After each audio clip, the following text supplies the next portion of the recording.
ധനകാര്യം തേടി അയാൾ 72 മണിക്കൂർ ആശുപത്രിയുടെ തറയിൽ കിടന്നു. ഒടുവിൽ അയാൾ തന്നെ പറഞ്ഞതുപോലെ ഒരു പട്ടിക്ക് കിട്ടേണ്ട വില പോലും കിട്ടാതെ അവിടെ കിടന്ന് മരണപ്പെട്ടു പോയി എന്നതാണ്. ഇതൊക്കെ കേരളത്തിന്റെ യാഥാർത്ഥ്യങ്ങളാണ്.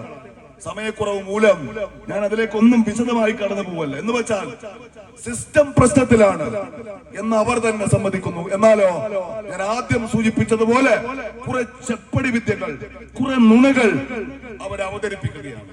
അതുപോലെ ഒരു വലിയ ചെപ്പടി വിദ്യ നമ്മൾ കണ്ടല്ലോ, ആഗോള അയ്യപ്പ സംഗമം. ഇല്ലേ? എന്തിനാണ്? ശബരിമലയുടെ വികസനത്തിന് വേണ്ടി സംഘടിപ്പിച്ചു എന്നാണ്.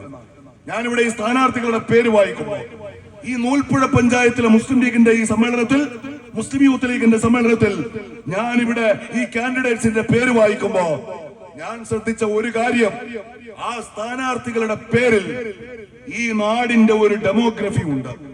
ഈ നാടിന്റെ ബഹുസ്വരത ആ സ്ഥാനാർത്ഥി പട്ടികയിൽ അടയാളപ്പെട്ട് കിടക്കുന്നുണ്ട്.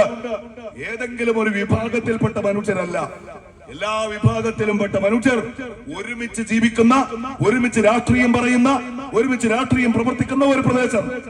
ആ പ്രദേശത്തെ മനുഷ്യരോട് ഞാൻ പറയുന്നത്, ഇവര് ആഗോള അയ്യപ്പ സംഗമം നടത്തി. ഏതാണ്ട് 14,000-ലധികം ആളുകളെ ലോകത്തിന്റെ വിവിധ ഭാഗങ്ങളിൽ നിന്ന് പമ്പയിലേക്ക് ക്ഷണിച്ചു വരുത്തി. കേരളത്തിലെ LDF ഗവൺമെന്റ് ആഗോള അയ്യപ്പ സംഗമം നടത്തുമ്പോ അവര് പറഞ്ഞത് ഇത് ശബരിമലയുടെ വികസനത്തിനാണ് എന്നാണ്.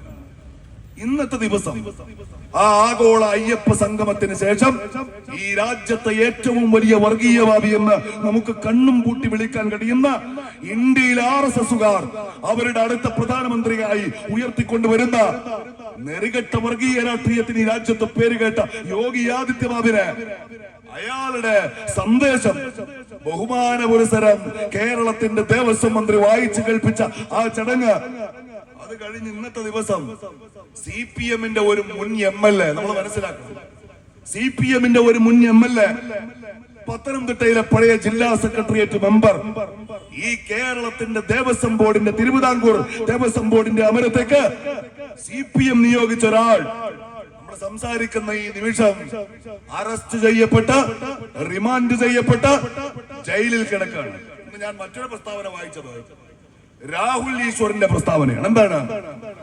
ശബരിമല സമരം നടക്കുന്ന കാലം നിങ്ങൾ ഓർക്കണം. ശബരിമലയിലേക്ക് സ്ത്രീകൾക്ക് പ്രവേശനം കൊടുക്കണം എന്ന് ഇന്ത്യയുടെ സുപ്രീം കോടതിയുടെ ഒരു വിധി വരുന്നു. സ്വാഭാവികമായും അതിനെതിരെ ശബരിമല ക്ഷേത്രത്തിന്റെ വിശ്വാസങ്ങളെ മുറുകെ പിടിക്കുന്ന കുറെ മനുഷ്യർ, ഇവിടുത്തെ വിശ്വാസികൾ, അവിടെ സ്ത്രീകളെ പ്രവേശിപ്പിക്കുന്നത്